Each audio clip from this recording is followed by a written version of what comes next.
పొట్టి క్రికెట్లో team India విధ్వంసకర batter Rinku Singh ఆకాశమే హద్దుగా చెలరేగిపోతున్నాడు. ఆడింది తక్కువ మ్యాచ్లే అయినా ఎవరికీ సాధ్యం కాని రికార్డులతో దూసుకుపోతున్నాడు. తాజాగా రింకు ఖాతాలో మరో రికార్డు వచ్చి చేరింది. ఐసీసీ పుల్ మెంబర్ జట్లలో 10-20 ఇన్నింగ్స్ల తర్వాత అత్యధిక స్ట్రైక్ రేట్ సగటు కలిగిన ఆటగాడిగా రికార్డు నెలకొల్పాడు. రింకు తన 10 ఇన్నింగ్స్లో 176 స్ట్రైక్ రేట్తో 71 సగటున ఓ హాఫ్ సెంచరీ సాయంతో 287 పరుగులు చేశాడు. 10 ఇన్నింగ్స్లో 6 నాటౌట్గా నిలిచాడు.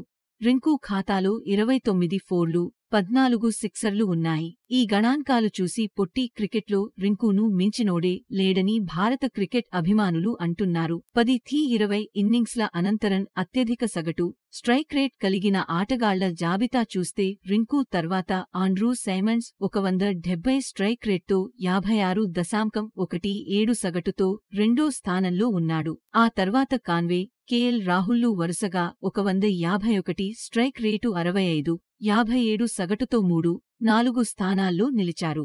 అయితే రింకు పూర్తి స్థాయిలో తన సామర్థ్యాన్ని నిరూపించుకునే అవకాశం రాలేదని అభిమానులు అంటున్నారు. ఇప్పటి వరకు మ్యాచ్ ముగిసేటప్పుడు వచ్చి విలువైన ఇన్నింగ్స్ ఆడిన రింకు సింగ్ త్వరలోనే తన విశ్వరూపం చూపిస్తాడని ఎదురుచూస్తున్నారు.